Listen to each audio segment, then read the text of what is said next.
Muy buenos días, muy buenas tardes y muy buenas noches. Aquí estamos en otro programa de colaboración. Este programa lo van a poder ver ustedes en dos canales. Uno de ellos, si no lo conocen, les invito a que se suscriban. Es La Hora del Polemos, que es el canal de la editorial EAS, y es el canal que lleva nuestro entrevistado de hoy. Y el otro, pues es Pura Virtud, que ya lo conocen ustedes, eh, y que bueno, pues hemos citado varios libros, hemos comentado varios libros de nuevo que ha editado la persona a la que vamos a entrevistar hoy, que es don Manuel Quesada. Don Manuel, bienvenido a este programa que vamos a hacer para dar a conocer, sobre todo, la idea, las últimas novedades de AS Editorial y también el recorrido de esta editorial que para los que nos interesan ciertos temas, pues qué le voy a decir, que es un oasis en el desierto. Guillermo, muchísimas gracias por haberme invitado a tu casa.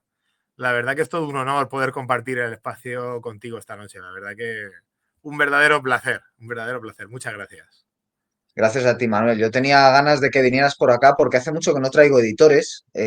Yo soy sobrino de editor ya muerto y yo una cosa que aprendí de mi tío es que todo editor, y sobre todo editor como lo eres tú, que se ha montado la editorial él, que ha escogido el catálogo él, que tiene autores muertos de nivel y autores vivos de nivel, con lo difícil que es el tema de los derechos, de las traducciones, y que te encuentras autores potentes que no están en otros editoriales, traducciones de calidad y sobre todo una maquetación que tengo por aquí, este que es ahora mismo mi joya, no me despego de él, una maquetación, unas portadas, un tamaño de las páginas, o sea, es que vamos, o sea, es verdaderamente extraordinario y encima con muy buena distribución. Y claro, pues al final un editor de estas características es más que un autor, ¿no? Porque uno como autor escoge una serie de autores, reflexiona con ellos, etcétera. Pero claro, un editor directamente te los edita y entra a formar parte de la historia de ese autor, ¿no? Por decirlo de alguna manera. Entonces, bueno, la idea aquí un poco hoy es que nos cuentes cómo has montado esta editorial, que ya tiene un catálogo imponente y que además vas a un ritmo impresionante. O sea, no hay quien te siga el ritmo. Tengo amigos que están al borde del crédito bancario para poder mantener el nivel y claro que tienen que elegir todos los meses. Decir, bueno, a ver, ¿qué dos libros de EAS me pillo? Porque es que, claro, salen cuatro que me interesan y los otros dos pues los coloco en el carrito de lo que me interesa, a ver si algún familiar se da por enterar y me lo hace llegar, ¿no? En cumpleaños, bautizo, estas cosas, ¿no? El santo. Entonces, bueno, ¿cómo montas la editorial y cuántos años llevas con ella? A ver, llevamos ya 11 años editando libros, que no es poca cosa, pero como mucha gente sabe, antes de estos 11 años hicimos un experimento de 4 años con otro sello editorial. Entonces podemos decir que llevamos en el mundo editorial 15 años, que no es Ujú. poca cosa, ¿no? Eso por una parte. Y luego todo esto surge de la misma manera que surge todo en la vida, por inquietudes. De la misma manera que tú te pones a indagar en tu gnosis personal, ¿no? De la misma manera que uno se pone a buscar la verdad, a hallar respuestas, ¿no? Al final son las inquietudes las que nos mueven a todos, ¿no, Guillermo? Eh, Esto surge desde hace 15 años, como bien te he comentado, cuando llega un momento en el que alguien como yo, lector, quiere leer libros que no están traducidos al español, quiere ver o leer textos que están descatalogados, obras de mucho interés que ya no se encuentran en las bibliotecas y dicen, mira, la única solución es volver a publicarlas, ¿no? Sabemos bien que hay muchas obras que las traducciones, por ejemplo, de hace 100 años no son las mismas que encontramos ahora. Entonces, ahí ya vemos que hay una falta de veracidad, de seriedad.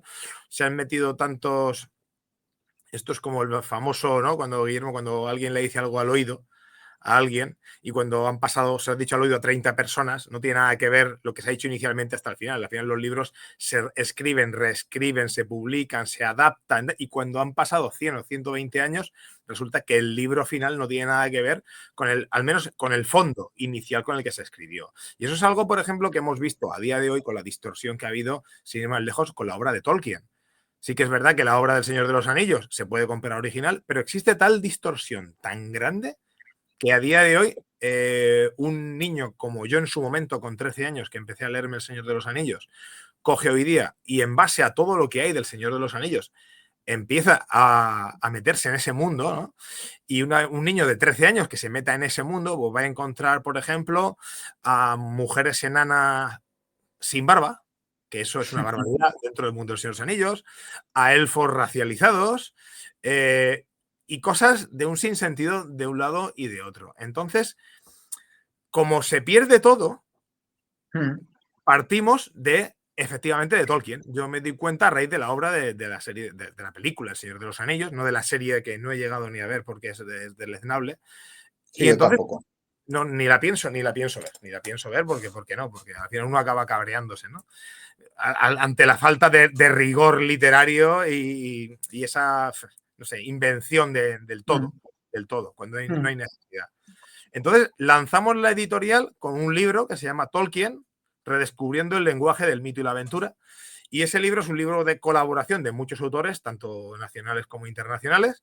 Y lo que hacemos es reescribir a Tolkien desde lo que han reescrito otros. O sea, para volver al origen de lo que es el mensaje real de la obra de Tolkien. Y lanzamos la editorial con ese primer título junto con otro muy característico y que lamentablemente se ha vendido muy poco, la verdad, que es el de Unger, el testamento de un eurasiático a caballo, ¿no? Que es una obra bastante curiosa e interesante, ¿no? Del barón Unger von Sternberg, ¿no? Entonces, el lanzamiento parte de inquietudes y el deber. O sea, o nos movemos aquellos que tenemos capacidad de movernos o que pensamos que hay que actuar, que es el deber actuar, no la pasividad, sino lo que es la acción, ser proactivos en un mundo de pasividad y en un mundo que totalmente está, la población se mantiene alienada, ¿no? Entonces, o damos ese paso o todo sigue igual. Y entonces quedará todo en conversaciones de crítica de bar con una cerveza en la mano, es que esto está mal y vamos a arreglar el mundo desde el bar. Entonces, para arreglar el mundo hay que empezar a dar pasos. Y los pasos se tienen que dar cada uno en el campo o en la trinchera que considere, ¿no? En este caso, a mí, por ejemplo, me gustaría lanzarme más al mundo literario en el aspecto de poder escribir, pero es que si me pongo a escribir no puedo editar. Esa es la ventaja que tiene Claro, esto. ese es el problema. A mi tío le pasó eso, ¿eh? O sea, a mi tío que murió con 70 años, le pasó que llevaba toda su vida editando libros, primero para otros, luego, o sea, primero para otros haciendo colecciones, luego el mismo, y siempre decía, no, no, ya escribiré una obra. Y el pobre hombre a los 70 años murió de manera inesperada y no escribió ninguna obra, ¿no? Queda el catálogo de libros, pero yo la verdad es que miro los libros que él editó y digo, es que esto vale más que una obra. O sea, yo miro lo que yo haya podido escribir y miro lo que ha editado, digo, es que esto, de cara al futuro, vale más que haber escrito una obra, porque directamente estás haciendo una labor tradicional, ¿no? De algo que editas a Ébola, a Serrano, a autores de la tradición, es que es una labor tradicional. La edición entendida en este sentido, ¿no? Que es casi un sentido sacro de transmisión de textos sagrados, casi lo que hacían los sacerdotes de la antigüedad. O sea, prepararte para que tú puedas leer un texto de la mejor manera. Y hay algo que tú haces muy característico en ese sentido, que son los prólogos. O sea, es difícil encontrar mejor selección de prólogos. Yo hay autores de prólogo que tengo ya fichados en tu editorial, como Santiago de Andrés y otros, que digo, si tiene un prólogo de este hombre, al que no le pongo ni cara, tengo que reconocerlo, digo, ni voz ni nada, pero sé que su nombre y lo que escribe, digo, es bueno el libro. Ya lo sé yo por esto, ¿no? No, Santiago es un fuera de serie. Santiago es una mente privilegiada, realmente es algo impresionante. A ver, es una de las cosas bonitas que tiene este mundo, y tú lo sabrás por tu tío. Y es que yo, por ejemplo, me compro el libro de Antártida, la guerra que nunca existió, de Felipe Botalla, en el año 2009, en Carrefour. Año 2025, yo soy su editor y soy su amigo. O sea, y yo en el 2009 entro en contacto con la persona de Felipe Botalla a través de un libro en Carrefour. O sea, pero es que con Miguel Serrano ocurre tres cuartos de lo mismo. O sea, yo sé de la obra de Miguel Serrano desde que tengo 18 años, compro libros no aquí en España, sino fuera de España, porque sabemos lo complicado que es, tanto en Colombia como en Chile, compro libros. Llegó un momento que entro en contacto con Miguel Serrano, tengo un libro suyo dedicado por Miguel Serrano, y después de fallecer, que es cuando surge el proyecto de edición, bla, bla, bla, bla, resulta que yo soy el editor de Miguel Serrano en España. Mm. O sea que al final es gratificante, primero, difundir la obra de estos autores, ¿no? O sin ir más lejos, por ejemplo, de Julius Evola. Claro. Y Luis Ébola, por ejemplo, las ediciones que existen en Argentina, pues la verdad que brillan, la seriedad de esas traducciones brillan por su ausencia, te puedo decir así de claro, porque lo hemos contrastado con la obra de Imperialismo Pagano, con la edición argentina en su momento. Entonces, cualquier persona puede coger una obra, puede coger otra, puede hacer la comparativa de la traducción y se puede ver la seriedad de una traducción y la seriedad de otra traducción. Eso por una parte. Luego, por otra parte, que está muy bien esto de publicar sin pedir derechos de autor. Nótese la ironía, ¿vale? La Entonces, ironía, claro.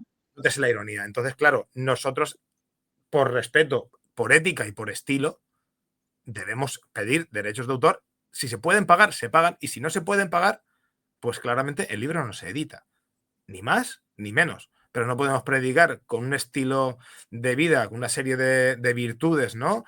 Y con una ética y luego directamente saltarnos todo eso por la torera, porque es que si no lo publico, no saco, si pago derechos de autor, no saco dinero del libro. Pues escucha, entonces vete a otro título, porque hay más títulos para publicar. O sea, gracias a Dios, pues, la obra pendiente de publicar y la labor que tenemos los editores por delante, ante tanta bazofia literaria como se puede encontrar hoy día, pues la verdad que es muy amplia, ¿no? Y eso también es gratificante, aparte de las nuevas plumas, como puedes ser tú, o como puede ser el amigo César Pellicer, que vamos a publicarle en breve otro título, o los, no sé, o el mismo Javier Nicolás, que es uno de nuestros bestsellers, junto a Felipe Botalla, o Eduard Alcántara. O sea, al final hay muchos autores a los que se puede publicar, tantos conocidos como desconocidos, y que están por venir. Y no es necesario incurrir en eso, ¿no?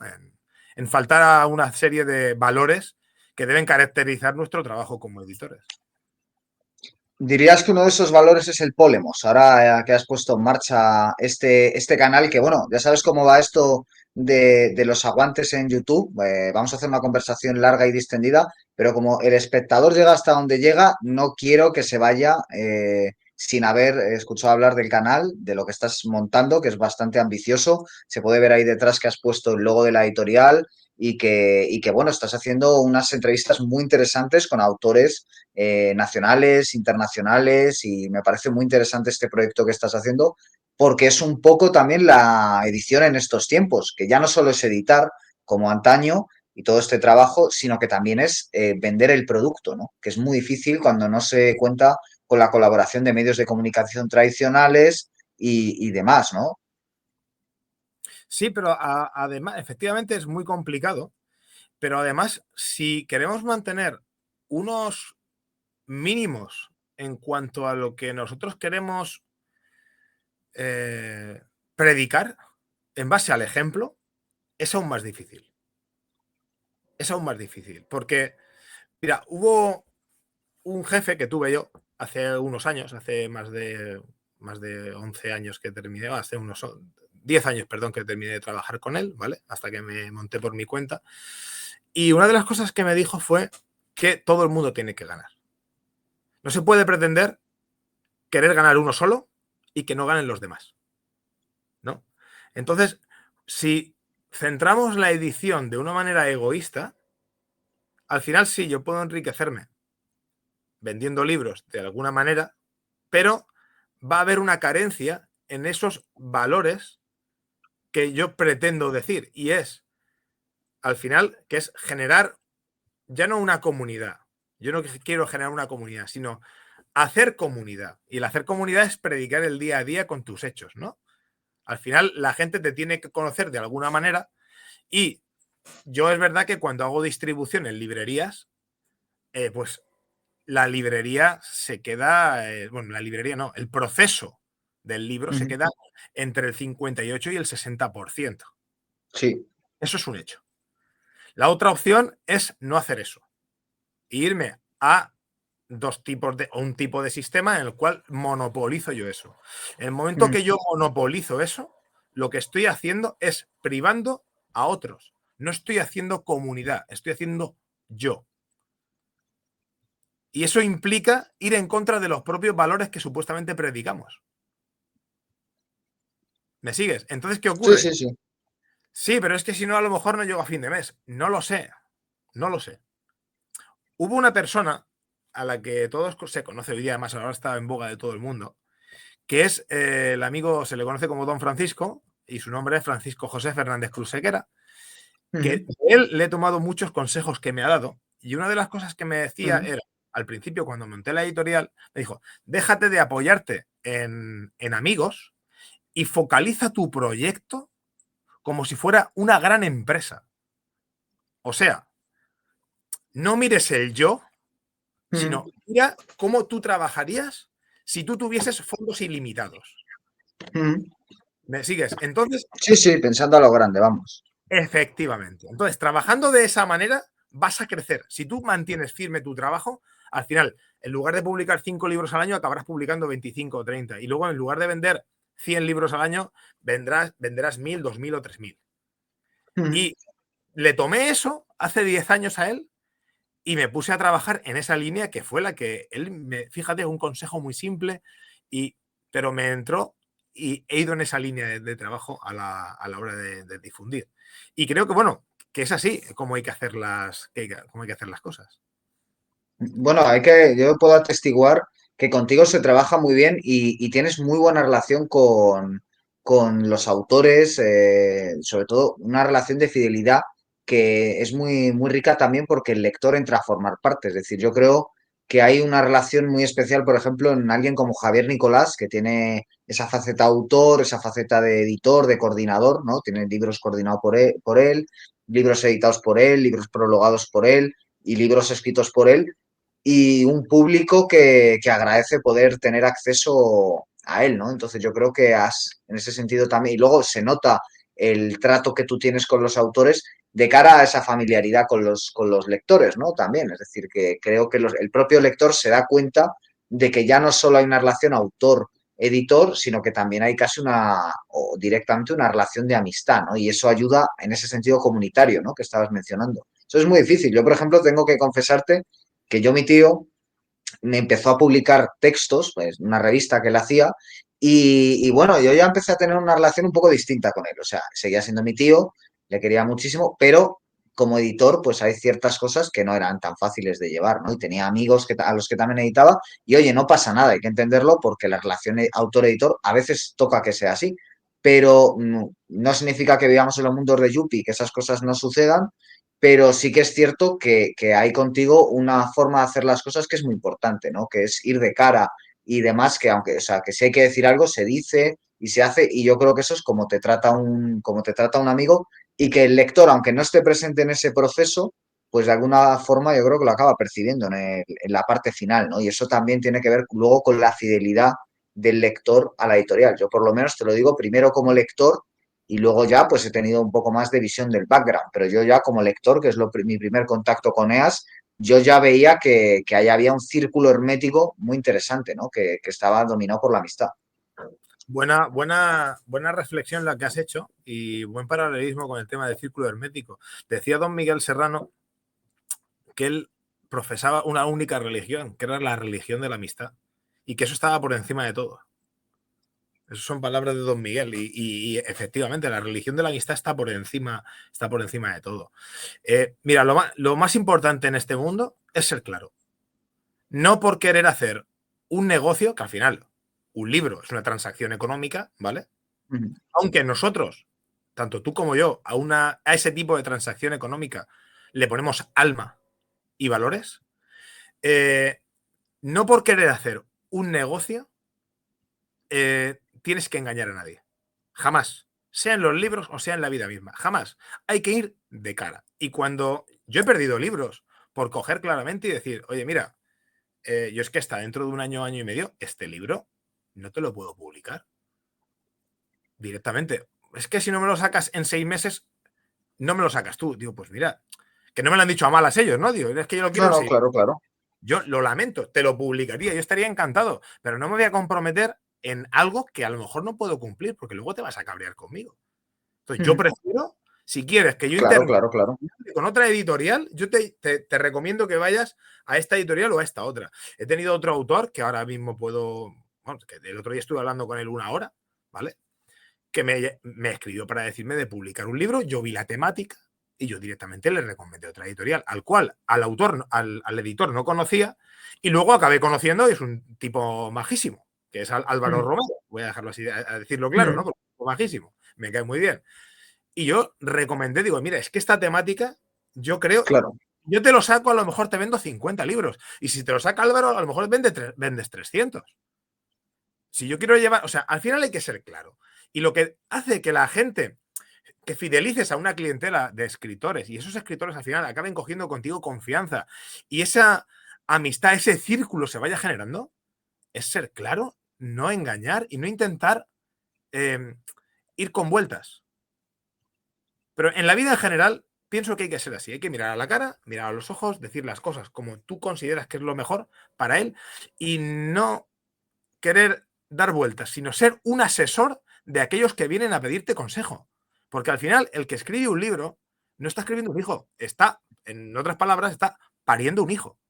Entonces, como estás pariendo un hijo y para ti un hijo es lo más importante del mundo, tienes que darle el mejor asesoramiento posible. Y a lo mejor ese asesoramiento va por recomendarle que vaya con su obra editorial Trota, que no conozco a nadie en editorial Trota, pero tengo unos cuantos libros. Oye, mira, yo creo que tu trabajo es muy académico, es muy riguroso, no tiene nada que ver, es jurídico, no tiene nada que ver con las...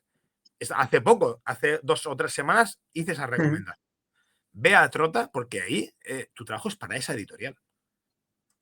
Entonces, todo va en ese entorno. Y bueno, con Javier Nicolás es algo un poco más distinto, porque yo creo que en Petit Comité, si tú a él le preguntas, dirá que yo soy un esclavista y él es el esclavo, ¿no? Porque cada vez le estoy proponiendo y más libros y más libros y más libros y más libros. Y cuando no soy mm, yo, es Josemi que lleva la biblioteca Oplon también. Y al pobre lo llevamos que va con la lengua afuera, ¿no? Y Nicolás ya, pues al final ocurre, no con todos los autores tienen las mismas afinidades.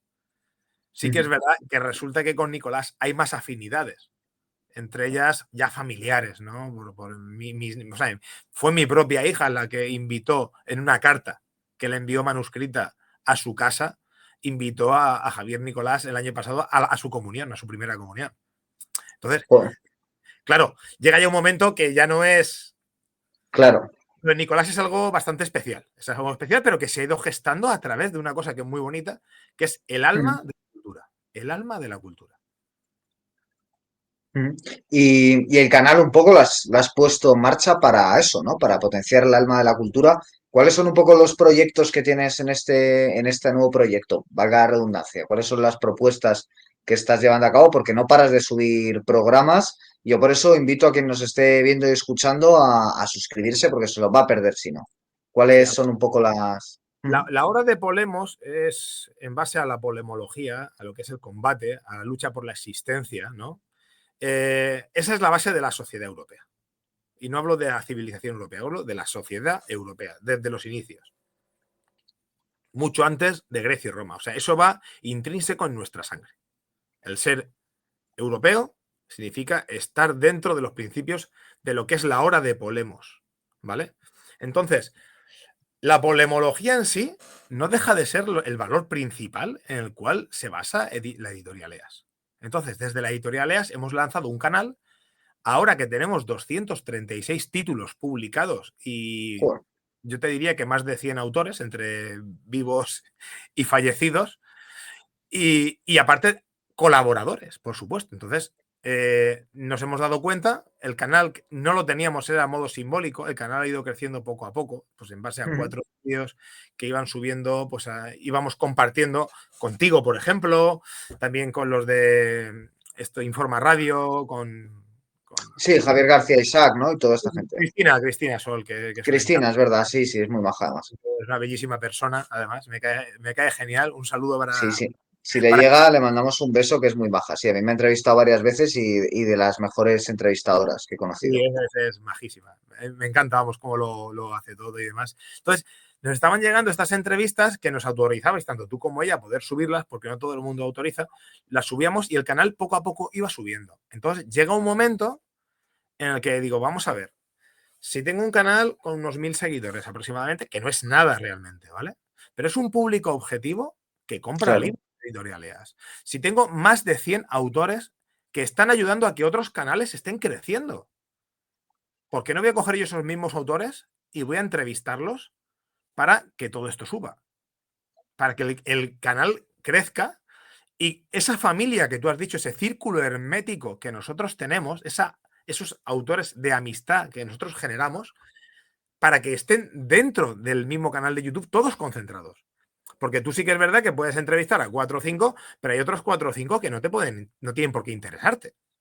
Es un ejemplo, el amigo que vamos a entrevistar en breve, Joaquín Guillermo Peña Blanco, que ha sacado el libro de mira, lo tengo aquí, la restauración absolutista por los 100.000 hijos de San Luis, pues es un tema, a lo mejor es un tema totalmente bélico del siglo XIX. Claro, Es un gran experto de lo que es el siglo XIX a nivel histórico. Y digo, pues a lo mejor a ti no te va a interesar. Entonces llega un momento que dices, mira, en lugar de ir regalando autores, que lo vamos a seguir claro. haciendo, por supuesto, vamos a concentrarlos. Ujú. Y vamos a hacer programas tanto incluso, ya no solamente de libros que ellos publiquen, sino de libros de carácter internacional, como pueden ser obras de Alain de Benoit, de Luca Rimbotti, de Adriano Romualdi, de Julius Evola o de Miguel Sí, de Serrano. Romaldi, tengo por aquí este, que es de Hombre, reciente publicación y que puedo decir que es una maravilla. O sea, es un libro breve, pero de seminario, vamos, tremendo. Te felicito porque, bueno, y te te, agradezco que me lo enviaras, te pero amenacé es una... te amenacé diciéndote que te iba a encantar. No, no, es una amenaza es una profecía cumplida desde el primer momento en que vi la portada. Dije, pero que son preciosas este tipo de portadas que se parece un poco a la del último libro de Ébola que habéis publicado, que ya es que me tenéis ganado con la portada. O sea, realmente, y el libro es un seminario. O sea, yo lo recomiendo porque cuando la gente habla, bueno, pero ¿de qué hablas cuando hablas de Europa y no de hispanidad y no de cristiandad y de tal? Bueno, pues léase usted el problema es la tradición europea y lo va a entender. Le va a quitar media tarde el libro. Lo que pasa es que va a volver a él, ¿no? Pero Voy en la a, primera voy a, lectura, voy a lanzar una primicia. Vamos a grabar un programa, no voy a decir con quién, pero sobre ese libro. qué bueno. No, Es un porque programa la autora, además, que es un experto, es un doctorando en historia antigua y licenciado en historia y geografía y doctorando en historia antigua, ¿no? Y vamos, vamos a grabar un programa sobre ese libro porque va a ser importante. Y tenemos traducido, que publicaremos el año que viene, una biografía de Adriano Romualdi escrita por su mejor amigo. Que esa ya está traducida, tenemos los derechos y demás, y vamos a sacarla el año que viene también. Porque Romualdi es un autor que hay que explotar realmente aquí en España, porque lo merece, lo merece. claro, no sé si nos puedes contar algo de su biografía, porque claro, yo lo que me contaste, hay cosas que me has contado al otro lado del teléfono que digo, esto lo tengo que meter en la entrevista, aunque sea brevemente. O sea, tiene una vida fascinante. Lo que cuentas, lo que se cuenta aquí en La Solapilla es tremendo. O sea, qué personaje, qué fuerza y cómo escribe, cómo transmite ideas, qué conocimiento tiene. O sea, es un tipo que para citar lo que él cita aquí es de tener la cita, o sea, seguro que podía citar 50 cosas para cada tema y notas que a mí me cuesta, yo si puedo cito las 50, que es de ser un pesado, pero se nota que este hombre iba a la síntesis, o sea, decía, vale, tengo 50, pero voy a citar la mejor, y están las citas esenciales, o sea, es un gran Y que erudito. ahí en el libro sale que el que realmente sintió mucho la muerte de Romualdi fue Julius Evola. En el último, ¿sabes tú? Al final de todo, creo que lo dice Gianfranco de Turris, ¿no? Que cuando hace mención, que se le comunique y tal. Y dijo, una de las frases que dijo Julius Evola fue 33 años. Dice, la edad de Cristo. Que dijo eso. O sea, realmente yo creo que ha sido una de las mayores pérdidas del panorama, vamos a decir, nacionalista tradicionalista, ¿no? El tradicionalismo nacionalista europeo que hemos tenido. El accidente de tráfico que acabó con la vida de Adriano Romualdi. Ese hombre, si con esa edad tenía la trayectoria tanto política como intelectual que tenía, a esa edad, no hoy día habría sido un referente, pero vamos, sin parangón. O sea, ese hombre iba por delante. Escribir eso cuando escribió, si ese libro creo que es del 67 o del 66. O sea, eso es una barbaridad. Y esa capacidad de síntesis. O sea, si creo que solamente tuvimos que hacer una nota de pie de página al libro ese, nosotros, y era porque, claro, cuando se hace referencia al signo que se transmite de manera ancestral en la cadena indoeuropea, que realmente es la esvástica, él menciona del 3500 a.C., y nosotros tenemos que hacer la nota porque como el descubrimiento se hizo después de su muerte, tuvimos que hacer la nota de pie de página porque se descubrió en el 10.000 antes de Cristo en la zona de Ucrania, ¿no? En un yacimiento arqueológico lo que es la cruz gamada más antigua, ¿no? Entonces, yo creo que es la única nota que hemos tenido que hacer nosotros así como a modo de corrección, ¿sabes? Sí, de corrección a una persona que ha muerto hace muchos años, claro. Claro, claro. En Qué fin, pero bueno, qué bueno. no, es Bueno, alucinante. La verdad que Romualdi es... ¿y qué más cosas tenéis preparado ahí en el canal para poner un poco, o qué habéis estado sacando? Mira, hemos sacado, el que vamos a sacar el lunes, es el programa sobre el libro El Reich Secreto, que es, Ajá. lo tengo por aquí, ¿vale? Uf, uf, uf. Es un estudio sobre las bases alemanas entre la Antártida y Sudamérica, ¿vale? Bueno, yo diré que menos mal que estamos a principios de mes. Lo digo por los espectadores, pero sí, sigue, sigue. Tenía que apuntarlo. Este libro tiene cosas, yo no voy a decir que, vamos a ver, todas estas cosas siempre hay que tener un espíritu crítico, igual que todos los libros, hay que mirarlo con Claro, espíritu claro, claro, claro. sacar lo que te aporta. Sí que es verdad que tiene muchas cosas que son muy, muy interesantes. Muy interesantes. Y hemos hecho un programa, Felipe Botella y yo, vamos a hacer un segundo programa también, o sea, porque el libro da para 3 o 4 programas, pero vamos a hacer 2 programas, de aproximadamente 1 hora cada programa, ¿vale? Mm. Luego vamos a hacer una entrevista sobre el libro de la restauración absolutista, porque es que realmente el siglo XIX es un siglo muy convulso que termina colapsando o desencadenando la guerra de 1936, la guerra civil española. Entonces, claro, hay una figura característica que merece la pena analizar por todo ese periodo histórico que trasciende más de un siglo, que es la figura de Fernando VII. Y es muy, muy importante el tema de Fernando VII a Mm. nivel, estoy hablando siempre desde una perspectiva histórico-política, pero principalmente histórica, ¿no? Todos los desencadenantes, la cuestión de las Américas, ¿vale? La independencia de los virreinatos y, por supuesto, cómo influyó, aparte de los conflictos civiles, cómo influyó la masonería, que a lo mejor no es tal como se tiene. No es como se dice. La gente a lo mejor tiene Sí, una idea que realmente no es la que es. claro, claro, ¿Vale? claro. Bueno, es que con la masonería que hay mucha distorsión en España. Hay una relación muy rara. Es que, pero eso, claro, yo no quiero explicarlo, ¿no? No quiero explicarlo porque ya entrevistaremos a Joaquín Peña porque él es un gran experto. La verdad que yo he podido hablar con él de temas y yo no sé la verdad este hombre porque no está en una universidad sentando cátedra. Él no es doctor en historia, al contrario, no tiene nada que ver su Es que se carrera. está en las universidades, Manuel, claro. Es un investigador impresionante, la verdad. Temas históricos, ¿no? Luego hemos sacado varios libros de Rimbotti, que tú creo que recibiste uno de ellos, ¿no? El de la Aquí lo tengo, aquí lo tengo. Revolución Pagana. Aquí lo tengo. Este no he podido hincarle el diente, ¿eh? Este te reconozco que lo tengo todavía pendiente. Aquí este signo iniciático de Jano, ¿no? Sí. Mirando al pasado, al futuro, en ese tercero que los sintetiza ambos y tiene una pinta increíble este libro. Jano es una figura, tú lo sabes, esotérica y exotérica muy fuerte, muy fuerte. Y representa lo que es uno de los arquetipos de Europa. O sea, al final no deja de ser el águila bicéfala, no deja de ser mirar a Oriente y a Occidente, como decía Napoleón, ¿no? Reconozco 2 naciones, Oriente y Occidente. O sea, Jano tiene una fuerza bastante grande, ¿no? Entonces, correspondía poner la figura de Jano, que además no voy a decir que no fue idea mía, sino fue idea de un prologuista que tú has mencionado, fue idea de Santiago de Andrés. Yo le pregunté yo aquí qué, porque claro, hay títulos que dices, ¿qué pongo? O sea, Claro, Revolución Pagana, ¿qué pongo? ¿No? Si cuando hay una cosa, hay un libro que hemos sacado que se llama Los Estertaine, ¿no? Un santuario europeo, que mira, ahí lo tienes tú también. te iba a preguntar, te iba a preguntar. Tengo dos aquí que te voy a preguntar por ellos. Pues el de los Estertaine era muy, muy sencillo. ¿Qué colocar? El Sí, Cristo Salvante. El Cristo Salvante. sí, no tiene más. No tiene más discusión.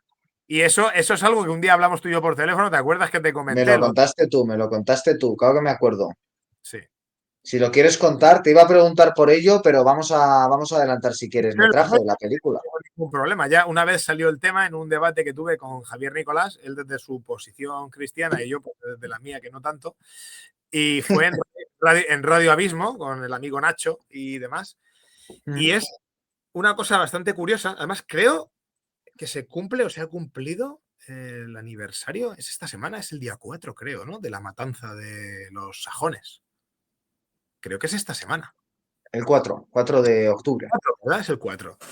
Bueno, pues ahí sabemos que las fuerzas de Carlomagno en el siglo VIII entraron, fue el siglo VIII si no recuerdo mal, ¿no? En 1780 y algo. Pues no caigo ahora mismo. A ver si puedo encontrarlo si quieres, mientras Creo lo que, cuentas. creo que es por ahí, es el siglo, finales del siglo VIII entraron en Sajonia y pasaron por cuchillo pues a todo aquel que no se quería convertir al Siglo cristianismo. octavo, sí. Siglo Siglo octavo. No me he equivocado. De momento la memoria me funciona. Algo. Entonces pasaron por cuchillo, mataron a 25.000 sajones, entre ellos mujeres, niños y ancianos. E hicieron eso lo que fue realmente lo que hoy se conoce en este mundo actual como genocidio. Claro, claro, claro, claro. En aquel momento el concepto no era tal porque, claro, no podemos mirar con los ojos del presente cómo se vivía y se actuaba hace 1.300, 1.400 años. No, eso no es Efectivamente, eso es de progre. edad, ¿no? A juzgarlo de esa manera, ¿no? Pero pasaron por cuchillo a 25.000 personas, entre ellos mujeres, niños y ancianos, ¿no? Hicieron una masacre terrible. Y ahí en los Esterteines se encontraba el mayor templo pagano continental, o quizás europeo. En aquella época Europa era el mundo, por lo tanto del mundo, ¿no? Y ahí supuestamente se encontraba en ese templo el Yggdrasil. El Yggdrasil, que todos sabemos, el Irminsul, ¿no? El Axis Mundi, el eje del mundo que conectaba lo divino con lo profano, ¿no? Como decía el amigo René Guénon. Entonces, ahí resulta algo muy curioso. Esa figura que te has enseñado en la portada. Sí, es que estaba buscando alguna Que, foto del interior para mostrar, pero sí, sí. que Miguel Serrano lo llamaba el Cristo Atlante. Eso es una figura natural, eso no está tallado en la piedra, eso se puede ver a día de hoy cuando se va allí. Creo que tendrá una altura de 10, 12 metros, no lo sé, aproximadamente, más o menos por las fotografías que he visto en proporción con una persona normal de 1,70 m, 1,80 m. Es una figura de una crucifixión, realmente. ¿Quién Sí, estaba sí, crucificado? claramente. Odín estaba crucificado y entregó un ojo para ver el mundo, y la crucifixión, si no recuerdo mal, era para adquirir el conocimiento, era el sacrificio para poder adquirir el conocimiento de las runas. Y a su vez, Wotan, que era el dios germano, que era el mismo, era anterior Wotan a Odín, Odín es posterior, porque es de la época de los vikingos, pero Wotan es anterior. Ahí tenemos los símbolos rúnicos famosos, correcto, que salen en el Gran libro. aparato siempre visual. Los libros de As tienen unas imágenes muy buenas. Entonces, resulta, para no enrollarnos, que cuando los cristianos llegan ahí, ven esa figura, ven ese arquetipo de la cruz, ven ese eje del mundo, ese Irminsul, supuestamente. Hasta ese momento no existe ningún icono, no existe ninguna figura, no existe ninguna pintura de Cristo crucificado. Hasta ese momento se dibujaba, se representaba a Cristo, a Jesucristo, como el pez o como el cordero. Justo creo que fueron 80 o 90 años después de esa purga que hubo ahí, la tala del famoso Yggdrasil Irminsul, ¿no? Es cuando empieza a verse la figura de esa pasión de Cristo, de ese Cristo crucificado, barbudo, como Odín y como Wotan, ¿no? Con la cabeza inclinada, que es igual, pon otra vez la imagen para que se Claro, vea. estoy hacia el lado. Sí, sí, sí, sí. Es la Es inclinación, que no puede ser más evidente, vamos. y eso surge casi un siglo después de llegar a ese templo. Antes de eso no existía absolutamente nada, ni existe, se puede comprobar. La figura de Cristo crucificado no existe, salvo 80 o 90 años después de esa matanza. Claro, o sea, es un libro sobre la Tierra Santa del paganismo europeo, en cierto sentido, ¿no? Y sobre todo Pero contextos de guerra, ¿no? porque hay 5 autores. El primero es un Claro, análisis, como tú estás diciendo, que es de Sebastián Fabricius, que es un buen amigo mío también, ¿no? Que es parte de la familia de EAS y nos ayuda con traducciones, prólogos y demás. Y es un análisis muy, muy bueno en tal sentido. Pero luego tienes un texto, una adenda final, que es muy curiosa porque la rescatamos, es de Goethe, y la es que eso rescatamos. es brutal. Has editado a Goethe, o sea, He te puedes editado, morir tranquilo. a Goethe algo que no estaba editado, que sí, que es algo curioso. Al menos Claro, claro. No, ahora no sé, que no se pueda comprar ahora, a lo mejor se publicó hace 50, 60, 80 años, ahora mismo no. Y luego tenemos 3 plumas, que son 3 miembros de la Anenerve. Uno de ellos es un gran arqueólogo y los otros son historiadores de historia antigua. Entonces, el libro realmente condensa un conocimiento en cuanto a los Esterteine muy, muy bueno. Pero no termina el trabajo ahí, sino que tenemos un trabajo sobre el Irminsul y un trabajo sobre los Esterteine de carácter esotérico, escrito por Hermann Wirth, que lo tenemos traducido ya para publicarlo al año que viene. Qué bueno. O O sea, sea que ya que... con este vas allá. Es que, claro, lo que tiene y yo creo que está muy bien por eso, el asunto de que hayas montado un canal, es que es una editorial que a diferencia de otras, tú puedes ir a una editorial, compras un libro determinado de esa editorial que te interesa y luego ya no te sigue interesando la editorial, ¿no?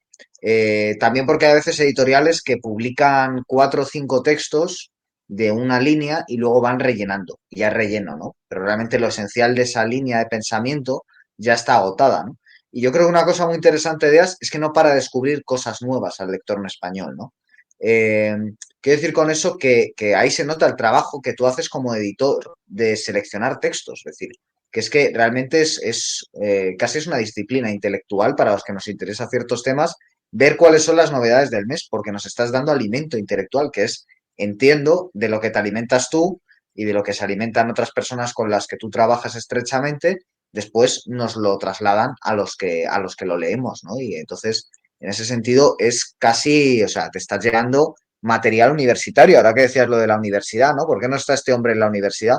Bueno, porque es que la universidad ya no es lo que era. O sea, si es que alguna vez fue lo que nos venden que fue. Yo, desde luego, lo que he conocido no es eso. O sea, conozco gente que recomienda textos sobre textos sobre textos, pero nunca lees el texto original, ¿no?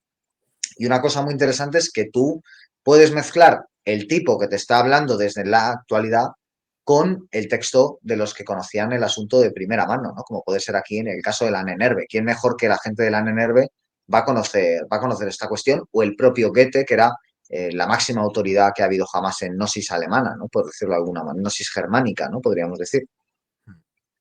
Claro, correcto, correcto. Y Entonces, luego bueno, hay una cosa que tú estás diciendo que es el tema de la personalización. O sea, a mí hay gente que me escribe y me dice, mira Manuel, tengo una duda, quiero comprarte estos libros, pero yo mi idea, lo que estoy buscando es esto. Entonces ya a lo mejor cojo y le digo, mira, de estos 4 libros que me vas a comprar, estos 2 no te valen.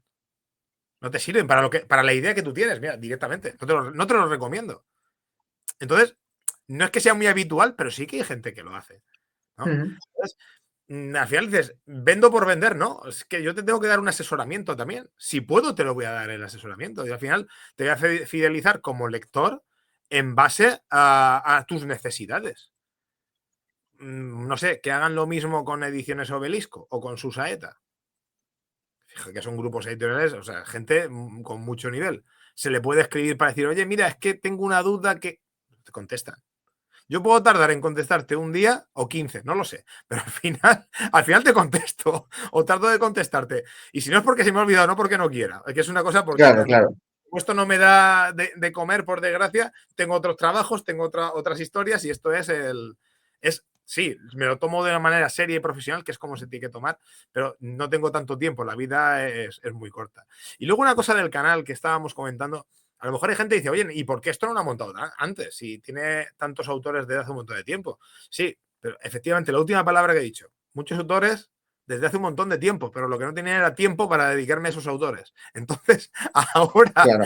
que veo que sí que puedo, no es la coyuntura de tener más de 1000 seguidores en estos momentos. Si hace 4 años, fíjate, en la misma pandemia, hubiese tenido tiempo, lo hubiese hecho. A lo mejor, Claro. o a lo mejor hubiese sido el momento, pero es que no tenía tiempo. Y entonces al final es una cuestión de tiempo.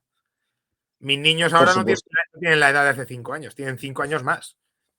O sea, ahora puedo permitirme el lujo estar aquí con esta entrevista en lugar de, y mis hijos durmiendo, en lugar de estar dentro de mi casa, que ahora mismo no estoy en mi casa, estoy en mi estudio, dentro de mi casa con ellos. Y no podía mantener esto porque si no los despertaría. Claro, es que... Claro, claro. Sí, sí, no, que las circunstancias vitales es que a veces la gente también hace críticas, ¿no? Como si, quiero decir, si, como si uno fuera a su puesto de trabajo a decirle a alguien, oiga, ¿y por qué? Bueno, pues porque yo lo hago como con unas circunstancias vitales, ¿no? A veces también la gente rompe fácilmente esas barreras, te ven un par de veces y ya piensan que pueden empezar a pontificar sobre la vida y obviamente es que trabajamos desde circunstancias materiales, ¿no? O sea, por ejemplo, la vida de Julius Evola no es la misma antes de quedarse parapléjico que después. O sea, a partir de ahí hay un cambio importantísimo en su vida y en su obra. Entonces, también hay que entender desde ahí las circunstancias. No se trata de que haya que tener en igual consideración la vida de cada uno de nosotros hasta ese nivel de profundidad, pero bueno, sí que hay que siempre decir, bueno, es que son seres humanos y si no me contesta hoy, me contestan 2 semanas, pues es o porque no lo ha visto, porque es él quien revisa el correo, no tiene una secretaria y por lo tanto, pues no lo ha podido abrir en 2 semanas, o bien porque está esperando un hueco para poder contestar bien a una consulta, porque tampoco tiene uno siempre todo en la cabeza para sacarlo de golpe y tal, ¿no? Toca pensarlo, toca revisar ciertas cosas, encontrar el momento de sentarte a redactar el correo, no y mandar una Q3, ¿no? O sea que. A ver, mira, hay cosas, este verano, por ejemplo, por suerte, la verdad que la venta de libros ha ido muy bien. Mm. Algo, creo que ha tenido que Has ver estado currando todo el verano, ¿eh? Eso te lo puedo atestiguar de primera mano porque hemos estado teniendo llamadas y tal de curro, de Sí. que, de que tú estabas ahí currando todavía y sacando libros y ahora vamos a sacar. Y eso también hay que valorarlo porque el mercado editorial generalmente se para en verano en seco. No, no, este libro ya no va a salir porque tal. No, Aquí pero no. esa es la diferencia de dedicarte de una en exclusiva al mercado editorial o tener varios trabajos. Cuando te dedicas al mercado editorial dices, mira, es que julio-agosto no se vende. Entonces, ¿yo qué pasa? Que en julio-agosto me baja el trabajo de lo que me da de comer. Entonces, como me baja, puedo dedicarme más a esto. Entonces, me dedico a maquetar libros, a preparar lo que es la campaña de Navidad. Yo en julio-agosto preparo la campaña de Navidad. Y por eso hemos avanzado tanto en los libros. Y yo a ti te pedía el libro que tú vas a publicar conmigo, te lo pedía tráemelo cuanto antes, tal. Y yo me iba organizando. Y ahora mismo todos los libros que tenemos, por ejemplo, ahora mismo el de la defensa de Occidente, la restauración absolutista, ni por mar ni por tierra, la revolución pagana, el Reich secreto, los cantos prohibidos, estos 6 títulos han sido este verano. Sí, sí, sí, sí. Ahora vamos a pasar a hablar de él. Son de este verano. O sea, y tú lo sabes. Entonces dices, no vas a venderlos en verano, no. Lo que hago es ser el primero en enviárselo a la distribuidora la primera semana de septiembre. Entonces, Claro. yo tengo unos márgenes, tengo unos tiempos. Por ejemplo, otra época buena para mí es Navidad. ¿Por qué? Porque cierro mi empresa 2 semanas y esas 2 semanas las dedico a trabajar. Y dices, no, de vacaciones 15 días. No, no, no. Me vengo aquí al estudio, pongo a trabajar a tope. Y este año, además de trabajar, aprovecharé para grabar algún programa y demás, ¿no? Entonces, No, no, desde luego es que es una entrega. Pero claro, yo, bueno, ahora te preguntaré, antes vamos a hablar de Pound, si te parece, te preguntaré también por esa implicación de Polemos, ¿no? Polémica en el mejor sentido de la palabra, de dar la batalla de las ideas, que es una cosa que a veces pensamos que está muy en boga, porque hay mucha gente hablando en Internet, pero se hacen muchas menos cosas de las que pensamos. O sea, yo eso es una cosa que llevo observando ya unos cuantos años, que parece que hay mucha batalla de ideas porque se habla mucho. Eso es muy español, por desgracia. Pero se hace poco. Y claro, es que aquí estamos hablando de facta, no verba, ¿no? O sea, estamos hablando de hechos tangibles, ¿no? Y uno dirá, bueno, libros, claro, pero es que los libros, lo que tienen los libros es que eh, son el inicio. Es decir, uno se lee un libro de un tema y cambia tu visión del mundo y a partir de ahí se trata de actuar, ¿no? Yo creo que los libros de As, en muchos sentidos, son una invitación. O sea, uno no lee un libro de Miguel Serrano y después pasa a leer otra cosa como si fuera cualquier cosa. O sea, uno lee un libro de Miguel Serrano, Las visitas de la reina de Saba, El círculo hermético, los que has publicado, y después tú te notas cambiado. Y si no, no lo has leído bien. O sea, si no, no has prestado atención. Si no, no estabas leyendo con el espíritu abierto. Si tú lo has leído con el espíritu abierto, no solo con los ojos, ese libro te ha transformado, ¿no? Entonces es el inicio de algo. Entonces cada uno verá el qué, pero ahí cuánto se debe también a esa labor editorial, ¿no? Muchas cosas que saldrán por ahí adelante. O sea, a mí, por ejemplo, ahora que has citado del libro, para mí es un honor publicar en EAS porque he consumido muchos libros de EAS, me han marcado mucho los libros de EAS y entonces mis ideas y mi propia forma de vivir, que al final es mucho más importante que mis ideas, porque si no sería una paja mental, pues se han visto transmutadas. Y me consta que es así con bastante más personas, ¿no? sí, totalmente de acuerdo. Totalmente de acuerdo. A ver, pero eso es lo que hemos hablado al principio del alma. Del alma. O sea, depositar el alma, o sea, el todo. Depositar lo que es la esencia de ti en la labor. Luego dices, mira, lo haré mejor o peor, iré mejorando día a día. Del primer libro que sacó EAS al último hay una diferencia grandísima. Aún así, yo cojo libros míos, el de Ni por mar ni por tierra, yo veo fallos que tú no ves, pero porque soy muy Claro. autocrítico. Soy muy autocrítico, Pues, ¿no? pues ya me dirás cuáles son, te los pediré porque no me lo creo. Es que está estupendo este libro. Sí, Pero sí. es que al final sí, debemos buscar la excelencia. Y para Vamos, buscar mira qué maquetación. ¿Sabes? Comparen ustedes con otras editoriales del palo. O sea, que yo tengo libros de otras editoriales del palo, pero no voy a dar nombres, ¿no? Porque caen bien también los que lo llevan, pero joder, no es lo mismo. O sea, uno coge un libro de Dugin y es que no es lo mismo que un libro de Ébola. Ya me entienden ustedes. Y no es por nada, o sea, pero yo lo sé, yo lo sé. A mí, por ejemplo, el formato de libros de mi tío no me gustaba. Y lo digo. Quiero decir que es un objeto también el libro, ¿no? Y esa es lo que valora también el lector, no solo el contenido, eso se encargan los autores, sino que esté yo, embellecido, ¿no? Y los leas. es una cosa importante, porque a mí mucha gente me dice, gente de la calle, dice, oye, vamos a ver, tú te dedicas al mundo del libro y dices, si la gente no lee, digo, ya, pero es que yo publico para los que leen. Claro, Son pocos, pero es que mis libros van a llegar a esos pocos. Son, como decía Nietzsche, son los menos, ¿no? Nietzsche decía, son los menos, dice en el Anticristo. Entonces, eh, yo no necesito que llegue a más sitios. Vender, yo siempre lo he dicho y a ti te lo comenté este verano en una conversación, que el libro de los indoeuropeos de Alain de Benoit se haya vendido alrededor de 600 libros, 100 yo, 500 en librerías, a público objetivo de la calle, lo considero un éxito, porque es un tratado de antropología indoeuropea, es un texto académico, no es el libro de la novela de Dan Brown, o sea, no lo es, no es algo mediático. Dice, 500 son pocos ejemplares, no, son muchos. O sea, si eso ha llegado a 500 personas que nada tienen que ver con, vamos a decir, mi círculo de amistades o mi clientela fija, es un exitazo. Luego hay otros libros como los de Javier Nicolás que se venden por miles, o sea, las cosas como son, ¿no? Pero también Javier Nicolás está tomando una figura mediática, está saliendo, se le invita a Radio Nacional de España, Cuarto Milenio, es otro sector. Pero Alain de Benoit, que es un gran desconocido para el público español general, para estos 47 millones de habitantes, ¿no? 500 de esos 500 libros, es que yo quiero llegar a esas 500 personas. Es que quiero llegar a esa gente. Y luego ahora bueno, y mismo, no solo España, ¿eh? No solo España, porque hay libros de As que se consiguen en Hispanoamérica. totalmente. Llegamos Eso a, también hay que decirlo porque yo tengo público hispanoamericano, que no se crean que no llegan los libros. sí, sí, a ver, ahora mismo nuestros libros llegan dentro de lo que es el continente americano, norte, sur y centro, a 10 países. A 10 países, que no es tontería. Sí que es verdad que el coste de la producción allí es muy caro, entonces al ser tan caro, los libros allí son más caros que aquí, pero les salen más rentable aún así porque los gastos de envío de mandar un libro de aquí a Chile o a Argentina o a Colombia es carísimo, es una brutalidad, ¿no? Entonces, claro, al ser tan caro, no queda otra. Sale más rentable que ellos allí lo compren más caro porque se lo van a ahorrar en gastos de envío. Pero sí, tenemos Claro, a eso, a 10 países.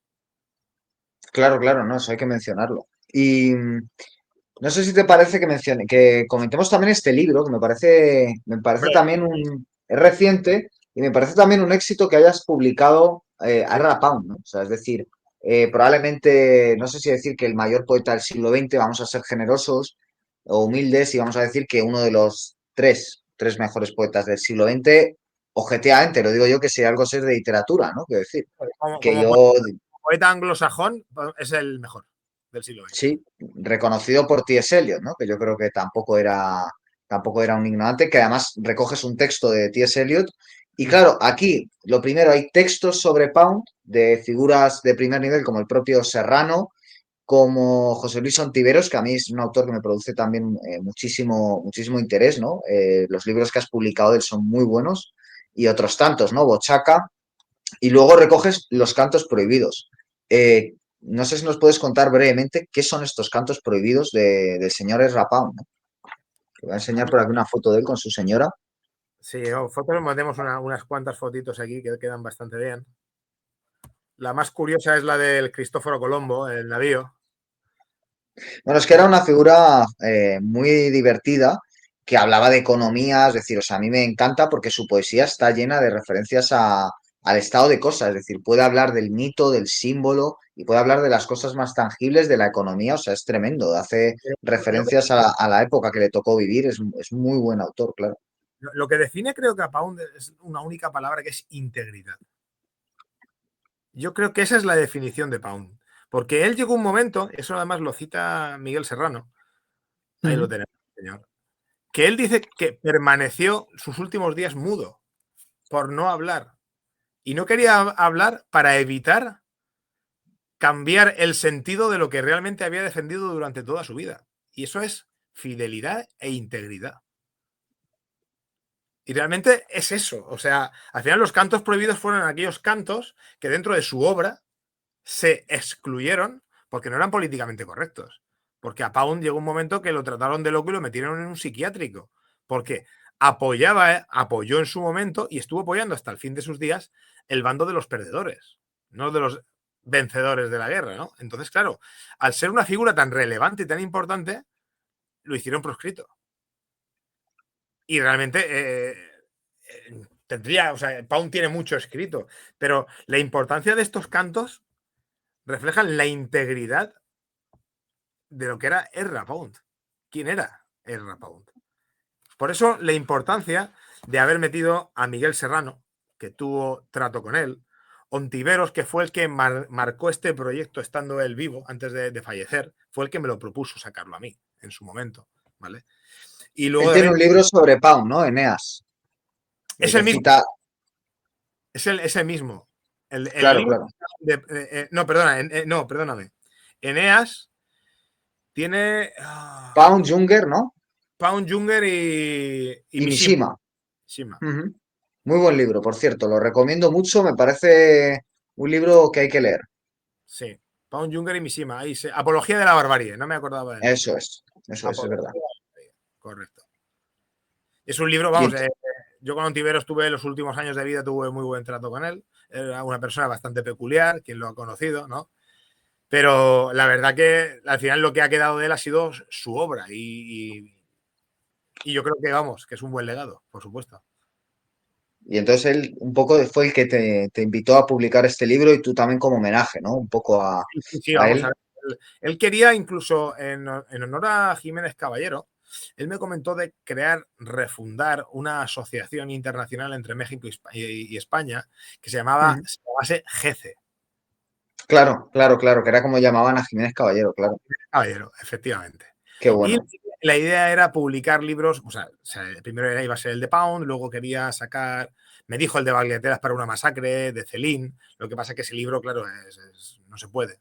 Hoy día es un poco peligroso publicarlo en España, ¿no? Pero En Francia, desde luego, no se puede encontrar, ya, tengo claro, entendido. pero la idea que él tenía era esa. Y dije, bueno, vamos poco a poco, vamos a ir dándole forma a editoriales. Y conforme le fuimos dando forma, el último texto que escribió Ontiveros lo publicamos en un libro monográfico de Orwell, de la colección Pensamientos y Perspectivas, ¿vale? Que era sobre, hablando de Orwell, él hace un análisis de la fundación de Isaac Asimov, Ujú. desde una perspectiva orwelliana. Entonces, es bastante Qué curioso. bueno. Lo publicamos en este volumen de Orwell. Pues es Está muy interesante que se haga con ello ahora a que le interese el tema de la fundación, que hay una serie ahora sobre la fundación, ¿no? Y que es un asunto muy interesante que se hagan con el texto. Em, Vamos a ir ya entrando en la parte final de la entrevista. Entonces, antes de pasar, si te parece, un poco más a tu trayectoria personal y a pues, lo que hablamos, ¿no? Del pensamiento político y demás, ¿cuál es para ti, ya sé que esto es difícil, decirme cuál es tu hijo favorito, pero cuál es la joya de la corona del catálogo de EAS, de esos títulos? ¿Cuál uno que a ti te haga especial ilusión? ¿Cuál te llevarías a una isla desierta, como se suele decir tópicamente? Complicado, ¿eh? Además que no estaba pactado. Yo para que vean que no pacto las preguntas, las di. no estaba pactado. Mira, tú me has dicho irme a una isla perdida, ¿no? Ujú. Yo creo que me llevaría un libro, lo he dicho muchas veces y lo sigo manteniendo, para no olvidarme de quién soy en cada momento. Y ese libro sería el de El hombre de la tradición, de Eduardo Alcántara. Aquí lo tengo. Mira. Aquí lo tengo porque no es para menos, ¿eh? No es para Entonces, menos. claro, si estás en una isla desierta, al final, y estás tú solo, al final lo que vas a perder es el norte. Y El nombre de la tradición es un libro que te ayuda a encontrar tu propio norte. Ujú, Esa luz del norte, mejor dicho, imposible, ¿no? Entonces, yo me llevaría ese libro. ujú, Ahora, a nivel formativo, por ejemplo, la obra de Rimbotti quizás es de lo mejor que he publicado. ujú, Tanto Lebensraum como ujú, La Revolución Pagana o Dionisos en el Tercer Reich, que es este de ujú. aquí. Esos son. Que la Y, portada también es para salivar. No sé si nos la puedes enseñar un poco más, sí, sí, sí, por supuesto, perdón. porque vamos, yo creo que con verla algunos ya dirán, bueno, esto es para tenerlo en cuenta. Aparte que es muy, tiene mucha fuerza, ¿no? Estás hablando del pintor austríaco mirando fijamente a un busto de Nietzsche. Sí, sí, sí, sí. O sea, es un. Luego, otro libro que tú has mencionado, que para mí me parece impresionante, impresionante, es El problema de una tradición europea, el de Romualdi. Ujú. El problema de una tradición europea es una Que este obra. es seminal, ¿eh? Este es seminal. Yo le dedicaré un programa porque no es para menos. Sí, sí. Sí, es que cada página es para enmarcar, ¿eh? O sea, yo me lo he leído y no he hecho el programa porque me lo quiero ir releyendo poco a poco y dedicarle el tiempo que se merece, porque de verdad que tiene una capacidad de síntesis que es muy, Claro. que uno puede pensar en Guénon, pero es que la propia estructura del libro es muy particular. Entonces es muy difícil encontrar comparativas a cómo este hombre ha hecho el discurso, ¿eh? Muy interesante. Al final lo que estamos hablando, si te das cuenta de lo que te he dicho, son libros con una esencia. Ujú, O sea, un libro de historia es un libro de historia y un libro de política es un libro de política. Te aporta el conocimiento en ese momento y ya está. Y sabes el conocimiento, lo aprendes, lo. Pero los libros que estamos comentando tienen una esencia que trasciende. ujú. Entonces, al final es en base a lo que te ha llenado a ti. Eso es algo súper subjetivo. Yo a lo mejor te hago a ti la misma pregunta sobre los libros de EAS y me vas a dar otra respuesta distinta, ¿no? Ujú. Claro. Claro, claro. Es que, bueno, yo más complicado porque me puedo refugiar diciendo que no los he leído todos, pero es una respuesta que te doy para no tener que responderla, porque me costaría bastante, me costaría De bastante. todas formas, mira, voy a tirarme piedras encima de mi propio tejado, pero a lo mejor a alguien le sirve. Si a mí me dices, vete a una isla desierta, a nivel general, ¿qué libro te llevarías? Ujú. Yo te diría Siddhartha de Germán Hesse. Bueno, eso, fíjate qué sincronicidad, porque empalma con el libro de Eas que yo me llevaría a una isla desierta, que es el Círculo Hermético. Que yo recuerdo, yo ya tenía libros de Eas, pero yo vi ese libro y dije, o sea, ¿esto qué es? Ya conocía a Serrano, pero digo, ¿qué libro es este? ¿Esto qué es? Y es que ese libro es de tener en la mesilla noche, es muy buen libro. Yo me llevaría ese y encaja bien con Siddhartha, yo creo. Son Sí. buenos compañeros de viaje de vida. Siddhartha es el libro que yo más he regalado. Ujú, El que más he regalado ha sido Siddhartha. ujú. Y sobre todo cuando, no ahora, sino estoy hablando hace ya 15, 20 años, que me leí el libro, me llegó muy hondo y cuando un amigo tenía un problema, le regalaba el libro y le decía, léete el libro y luego analiza tus problemas. Y la gente me daba las gracias, ¿eh? Ujú. O sea Siddhartha es una obra muy profunda. En muy poco texto hay mucho escrito. Es una obra mágica. Yo fíjate que durante el final ya de la adolescencia, mi mejor amiga que se suicidó me dio Demian de Hermann Hesse y me dijo, toma, te lo presto. Y yo ya tenía Demian, pero como venía subrayado por ella y con dibujos y tal, dije, bueno, me lo voy a leer.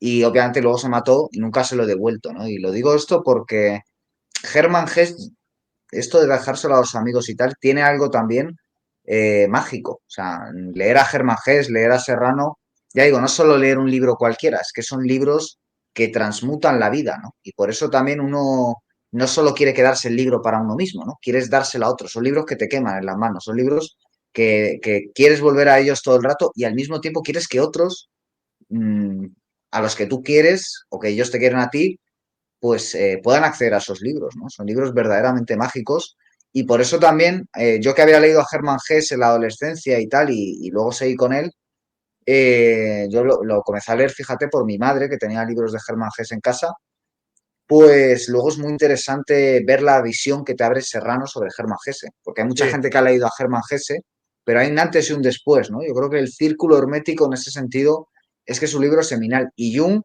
yo me atrevo a decir que no se puede entender si no has leído a Serrano. Bien. O sea, hoy en día lo más probable es que si lees a Jung sin haber leído a Serrano, estés equivocándote. O sea, yo creo que es así, ¿no? sí, Eh, no sé cómo lo verás tú. sí, El sí, tema de Serrano, totalmente de acuerdo, totalmente de acuerdo. A ver, a mí, es que cuando tú me haces las preguntas de qué libro te llevarías tú, joder, es que eso es una. Al final te tienes que quedar con el momento en especial en el que le has leído el libro y cómo te ha llegado ese libro en ese momento. Libros yo tengo. Mi biblioteca son unos 4.000 volúmenes. Entonces, aparte de los míos que yo he publicado, los 236 títulos que he publicado, pues tengo mucho, ¿no? Pero al final es que tú lees un libro en un momento, al final es como una vivencia y te quedas con esa vivencia. Y dice, ¿hay libros más importantes? Seguramente. Es que seguramente, es que yo no voy a negar. Oye, es que el libro de la visita de la reina de Saba, habrá gente que diga, está por encima de Hermann Hesse. No voy a negarlo por el libro de Siddhartha. Pero es como a mí me llegó el libro de Siddhartha. Es la experiencia de esa lectura en el momento idóneo de esa lectura y cómo yo he sabido canalizar ese libro. Ya está. Entonces, claro, para mí sigue siendo el número uno en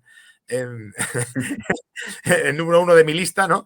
Y es un libro que es el que más recomiendo a todo el mundo. Y digo, no es mío, no es mío, pero me da igual. sí, sí, sí, no, no, está bien. ¿Ves? Eso es alguien que te pide consejo y tú eres honesto, ¿no? En vez de venderle la moto, que eres honesto.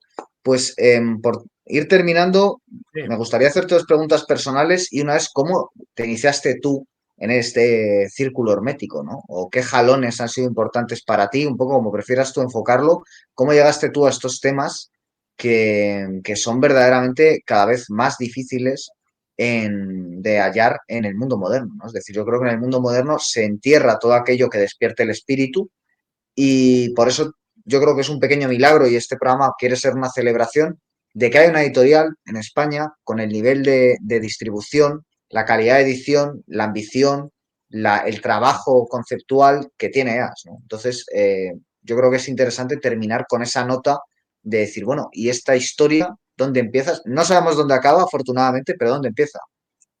Pues yo creo que empieza cuando yo tenía 13 años, la verdad. Cuando todos mis amigos estaban comprándose revistas de pop o de rock o de lo que fuese, y yo me estaba leyendo la historia de Italia del rey Víctor Manuel. Cuando los de mi clase no les gustaba la asignatura de historia y a mí me fascinaba. Y al final es la búsqueda incansable por el conocimiento. Eso por un lado. Por otro lado, el tener la capacidad analítica de ver que nada cuadra en tu entorno.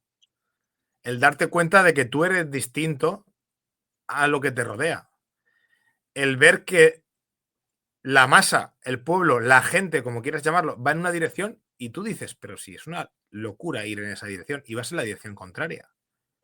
Entonces, eso, paso a paso, año tras año, día tras día, te hace dar pasos en otra dirección, en lo que tú consideras lo correcto. Y luego te das cuenta que dices, seré yo el raro, porque claro, con 13, 14, 15, 16 años, dices, no, es que aquí soy yo el bicho raro. Aquí soy yo, claro. O sea, al final, y luego el ir imponiendo, o sea, me expongo para imponerme, en el buen sentido. O sea, para crear, para desarrollar, para generar. Pero es que lo he hecho con todo en mi vida. No estás hablando de la editorial. O sea, yo con 19 años y sin dinero monté mi propia empresa con unos socios. Con 19 años. Yo empecé a trabajar con 17. No terminé los estudios, no terminé el bachillerato.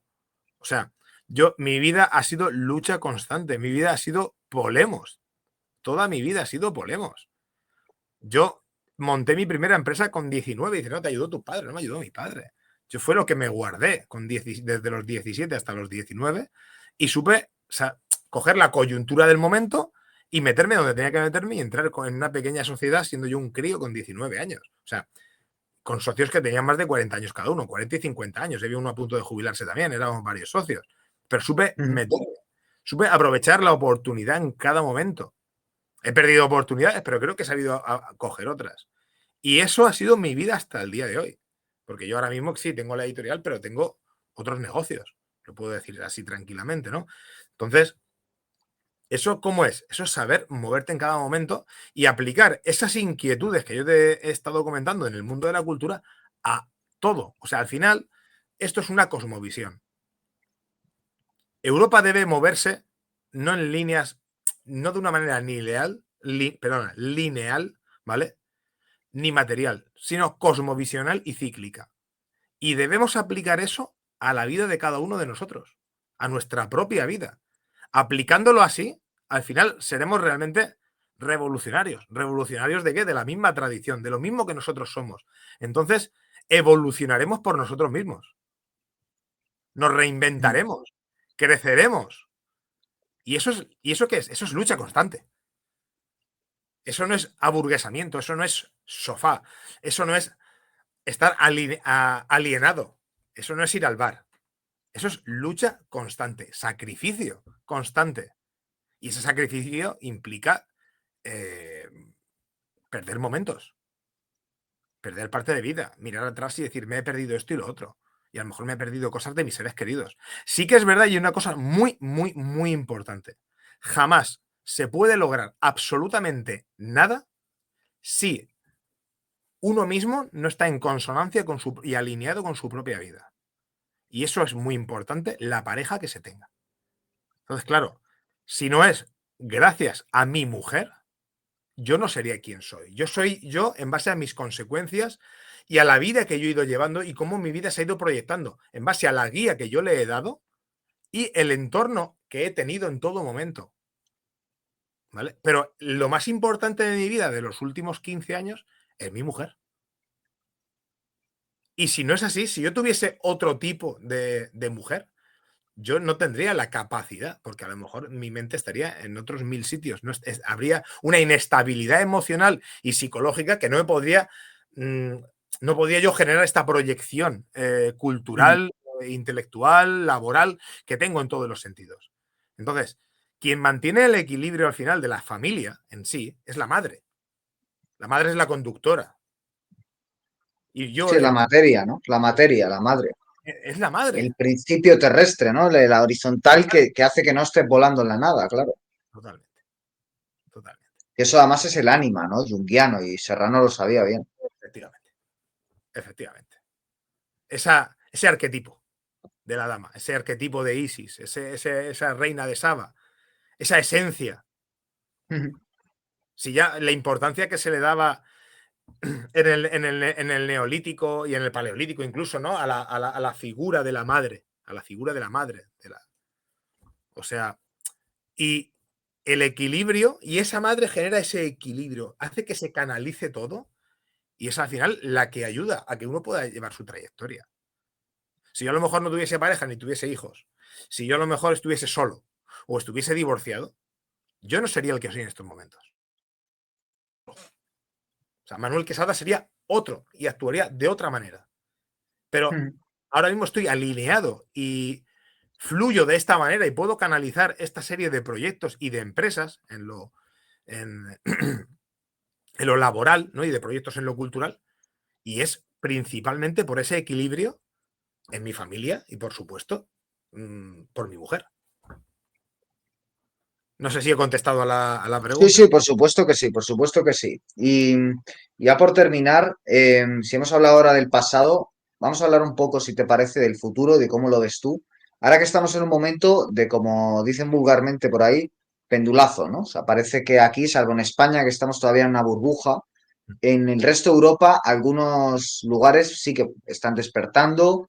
Y bueno, has publicado, por ejemplo, también un libro sobre el trumpismo esotérico, ¿no? Que es una idea, podemos decir, una visión muy desconocida de este pendulazo en el que estamos para el lector español, porque como estamos en la burbuja, aquí a Trump no se lo ha entendido nunca, ni en su primera legislatura, ni en la segunda, ¿no? Y hay muchísima tela que cortar y tú has publicado este libro de una figura que a mí me parece de los tipos más interesantes que hay en Europa, que es von Hofmeister, ¿no? Creo que se pronuncia, que es tremendo Con este Meister, señor.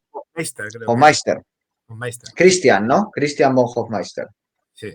O, que es un tipo muy interesante y has publicado este libro. Pero bueno, más allá del libro en cuestión, en este momento de pendulazo, ¿cuál es un poco la visión que tú ves, sobre todo teniendo en cuenta el bagaje que tú has tenido y el trato con altas figuras políticas europeas, ¿no? Que forman parte de este cambio? Tú has sido invitado a eventos y has podido charlar digámoslo así, la vanguardia europea, que ya digo que aquí en España nos llega menos porque los medios de comunicación son lo que son, pero que de alguna forma tú has sabido ver, ellos han sabido verte a ti y sin duda alguna en lo que venga, yo creo que la editorial tiene mucho margen, ¿no? Para crecer y también yo creo que por eso es interesante que por las circunstancias de la vida, ahora justo también, quieras que no, macrocosmos y microcosmos parece que se han alineado y has podido montar el canal, ¿no? Entonces, ¿cómo ves tú este panorama de cambio, este futuro, ahora que hemos hablado del pasado y del presente de EAS? A ver, mira, esto lo estuvimos hablando en la entrevista que nos hicieron hace poco nuestra amiga Cristina Sol, nos hizo en Informa Radio. Del año 2022 en adelante, ahora mismo Europa se encuentra en un paradigma político muy interesante, ¿vale? Las poblaciones están despertando. El tema es quién va a canalizar ese despertar. ¿Cómo va a estar ese despertar controlado o no controlado? ¿Va a ser una falsa disidencia o una auténtica disidencia? Todo no es blanco o negro, pero también nos encontramos ante la tesitura de que muchos movimientos políticos son muy jóvenes y están buscando, por un lado, alianzas y por otro lado, están viendo de ver cómo darle forma a ese nuevo proyecto. Uno de los fallos que tienen, desde mi punto de vista, es el concepto del liberalismo, en lo que ellos se centran mucho en el ataque a base defensiva de lo que es la izquierda y el socialismo, abrazan el conservadurismo y por lo tanto parte del liberalismo, pero no es un punto firme, sino son muy flexibles. Están creando, al ser unos partidos tan nuevos, no se puede hablar, por ejemplo, de un partido socialista alemán que tiene más de un siglo con respecto a una AfD alemana que tiene pocos años, no llega ni a una década, creo. Entonces, se están creando, hay muchas facciones dentro, hay mucha gente que es antiliberal, otra gente que es liberal. Entonces, hay que ver cómo esta coyuntura que estamos viviendo en este momento, cómo ese levantamiento popular de carácter nacionalista e identitario de la población autóctona se está canalizando en dichos partidos políticos y cómo estos partidos mueven tiran sus dados, juegan y mueven sus cartas. Entonces, va a ser muy interesante los próximos años. Es lo que, como puedo verlo. Positivo, porque al final es la reacción popular. Es la reacción del pueblo y el pueblo lo que está buscando es una alternativa. Esa es la realidad. Que encuentre la alternativa en un país sí, en otro no, o pues no lo sabemos, porque bien sabemos que, por ejemplo, partidos como Vox en España no tienen nada que ver con la AfD alemana o no tiene nada que ver con el movimiento de Corona Confederacia en Polonia, un ejemplo que ponemos, ¿no? Entonces, Vox es ultraliberal, te vas a Corona Confederacia y son nacionalistas proteccionistas, un ejemplo, antiliberales. Luego tienes un Víctor Orbán que parece que sea antiliberal, pero no, es iliberal, por lo tanto parte del mismo liberalismo. La globalización es una etapa del liberalismo, entonces como la globalización es una etapa del liberalismo, no se puede tomar como alternativa política a aquellos partidos que tienen el liberalismo dentro de su misma esencia, ¿no? Entonces, pero lo que es importante en todo esto son las poblaciones, cómo el pueblo está reaccionando. O sea, lo que hemos visto ahora en Inglaterra es algo inaudito. Y esos movimientos, yo estuve en la toma presidencial, fui invitado a gastos pagados a la toma presidencial del presidente de Polonia, ¿no? Te lo estuve comentando además, que cuando Sí, volví. te Acababas de llamé, volver. correcto. Nosotros lo que vimos por la calle fue algo alucinante. Un día entre semana laboral, que la gente trabajaba, ahí habían en el centro más de 60.000 personas con banderas de Polonia. O sea, el Donald Tusk, que es el primer ministro, que es liberal, es un títere puesto por Bruselas, básicamente. Nosotros cuando vimos la toma presidencial y estaba hablando el presidente de la República, el Donald Tusk, su cara era un poema. O sea, era un poema. Por decir, yo ya no puedo hacer lo que a mí me dé la gana. Este me va a vetar, amparándose en la Constitución, lo que se pase una coma lo va a vetar. Por lo tanto, a mí lo que me han mandado los de Bruselas que tengo que hacer aquí en Polonia no voy a poder hacerlo tan fácilmente, ¿no? Entonces, y fíjate que Donald Tusk ganó por mayoría y ha estado un año y medio. En año y medio han sido las presidenciales y la población ha dicho, pero ¿qué hemos hecho? O sea, fíjate, y esto te lo puedo decir por amistades, muchos homosexuales que han votado a Donald Tusk y después de un año y medio han visto lo que ha ocurrido con los movimientos migratorios dentro de Polonia, esos mismos homosexuales han votado al nuevo candidato, o sea, al que es actualmente presidente de Polonia. Entonces, al final, sí que es verdad que desde aquí vemos como un despertar mucho mayor. Yo lo hablo desde mis vivencias, de mis viajes a Bucarest, mis amistades en Sofía, mis viajes a Varsovia, amistades que tengo en Eslovenia, todos metidos en política y altos cargos, ¿no? Y toda esta gente, yo estoy viendo más hacia el este un despertar más bravo, más agresivo, que podríamos decir en los países ya más occidentalizados, que están más atados, están más cogidos. Y luego, si nos ponemos a hablar de España, pues mira, no quiero meterme tampoco en política, ¿no? Dicen que eso es la metapolítica, no te metas en política, decía el bueno de Alberto Vuela, ¿no? Pero en España es que estamos hablando de que el partido que actualmente lidera la oposición, por decirlo de alguna manera, o la alternativa realmente, que es Vox, es que es un partido ultraliberal. Es un Sí, partido bueno, que... está de hecho el PP, ¿no? Está de hecho el PP, que es más liberal aún, si cabe. Pero vamos, No, es Vox que es. el PP es un partido de centro liberal, realmente lo que es la derecha lo ha perdido, pero es que Vox es conservador liberal. Pero es que todos los partidos son liberales. Pero es que luego me dices que los partidos conservadores, el conservadurismo, ¿qué pretende conservar? Si el conservadurismo proviene de los principios de la revolución y los principios de la revolución son liberales, entonces el conservadurismo, ¿qué pretende conservar? El mismo liberalismo. Entonces al final seguimos teniendo la misma rueda que queremos parchearla, pero no hay una Sí, solución. y hablando de ruedas, yo Bien. diría que hasta Vox concuerda con la Agenda 2030. No sé cómo lo ves tú, pero en cuanto a quién le financias, si estás con ciertos grupos internacionales, estás con la Agenda 2030. A Aunque ver, luego hagas el paripé de que no. si partimos del principio de que la globalización es una etapa del liberalismo y la globalización es un punto de partida importante para la Agenda 2030, está todo conectado.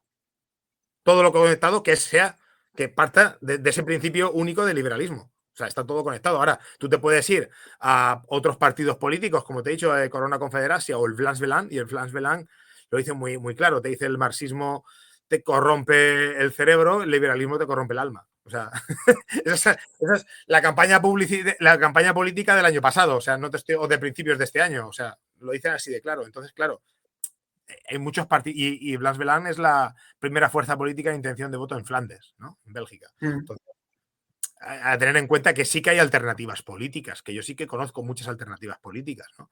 Que no son liberales. Pero lo que dices de Vox es hay una cosa que está muy clara. La identidad de un pueblo no se puede basar en la religión y el idioma. La identidad de un pueblo va más allá. Eso es un hecho. Eso nosotros en los libros de la editorial lo sacamos. O sea, la identidad de un pueblo reside en la sangre.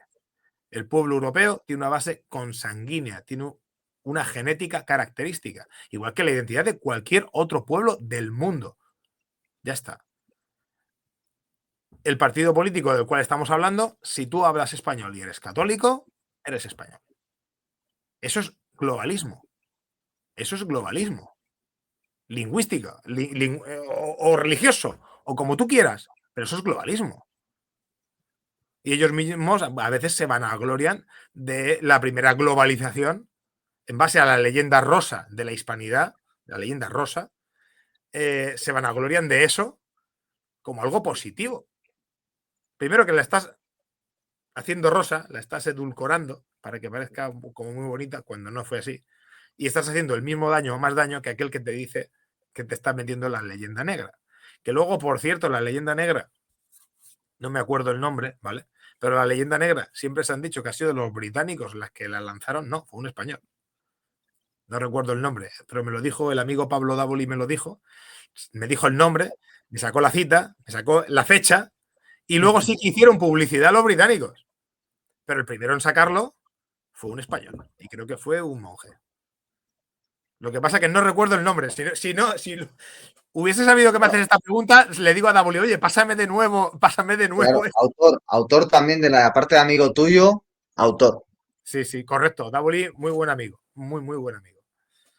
Entonces, la situación es esa. Y ahora vamos a vivir un proceso político a nivel europeo y a nivel global muy interesante. Muy interesante a esos aliados del Mega y del MAGA que ponen a Trump por las nubes cuando Donald Trump está hablando de tomar por la fuerza Groenlandia, que es parte de Europa, parte de Dinamarca, y Dinamarca es un estado soberano.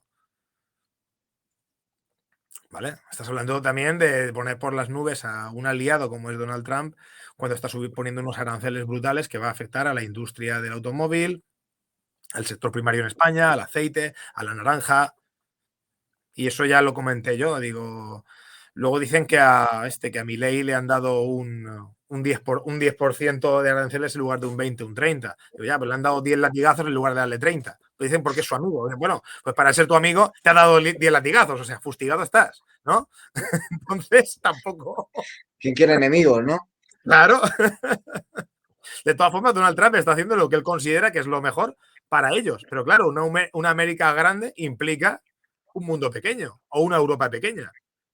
Y Europa ahora mismo está encajonada en un mundo multipolar, como bien sabes, encajonada entre China, Rusia y Estados Unidos. O sea, no pinta nada.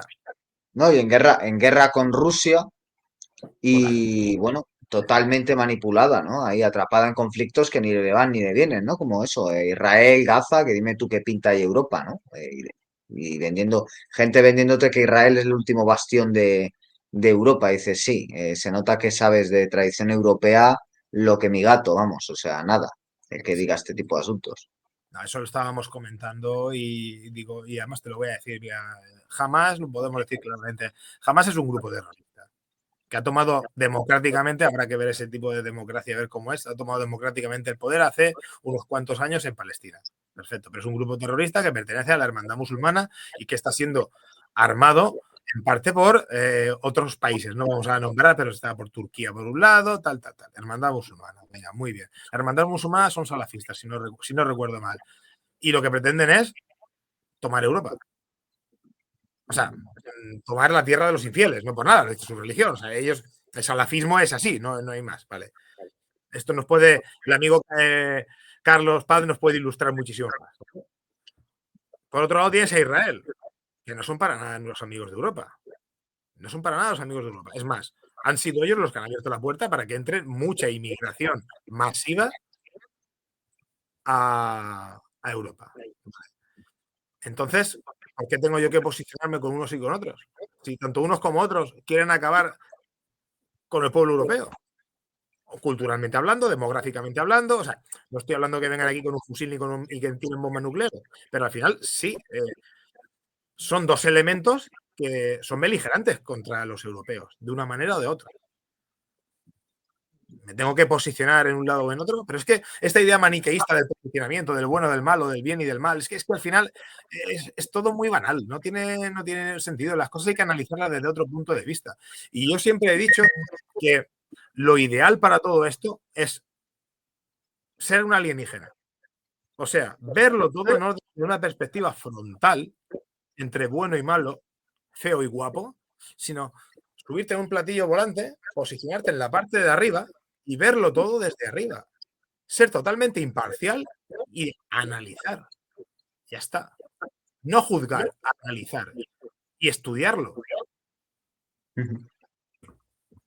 No, no, desde luego. Y yo creo que además ha estado bien este repaso final, porque así vemos que todas estas ideas que están, que parece a veces, bueno, es que es un pasado, tal. No, o sea, es que realmente si no entiendes ese pasado, luego te la van a colar. Es decir, luego va a venir el que trabaja para el liberalismo, pero te vende que es patriota y te va a engañar, ¿no? Uno le tiene que responder, ya que somos tan cristianos, pues le tenemos que responder que no se puede tener dos amos, ¿no? Entonces que al final, pues usted no es siervo de lo sagrado, usted es siervo del vil metal, ¿no?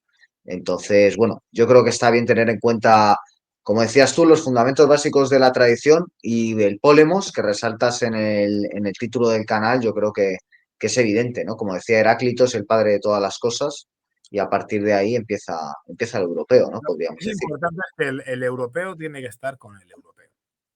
Y el europeo debe apoyar al europeo y a lo europeo. Y luchar por lo europeo, por nuestra cultura. O sea, no podemos estar mandando flotillas ni apoyando a Israel. Porque es que eso no es Europa. Es que ninguno de esos dos. Es que Israel nos ha utilizado en plan títere. Es que no nos acordamos de las escuchas que era el Mossad y la CIA a todos los dirigentes europeos en la época de Merkel, por ejemplo. O sea, es que no es así. Es que no es así. Las cosas no se pueden ver ni juzgar de una manera tan sencilla, porque es que la vida no es sencilla y los conflictos internacionales y geopolíticos no son sencillos para nada. Otra cosa muy distinta es, por ejemplo, el caso de Chipre, que tiene el país por la mitad, tienes a los turcos que están sin parar de meterle población turca, de la Anatolia, que los cogen de allí, les dan una casa en el otro sitio y están generando una invasión continua, y el chipriota que se está amparando en que los judíos compren terrenos y viviendas, segundas viviendas en la zona de la Chipre griega, porque les sirve de cierta manera como para frenarlo del norte, como para tener ahí un... Pero es que el chipriota tiene que verlo, está en el campo de batalla. Chipre puede desaparecer en cualquier momento en un conflicto. Está en una zona muy, muy difícil. Yo estoy hablando con un amigo que es eurodiputado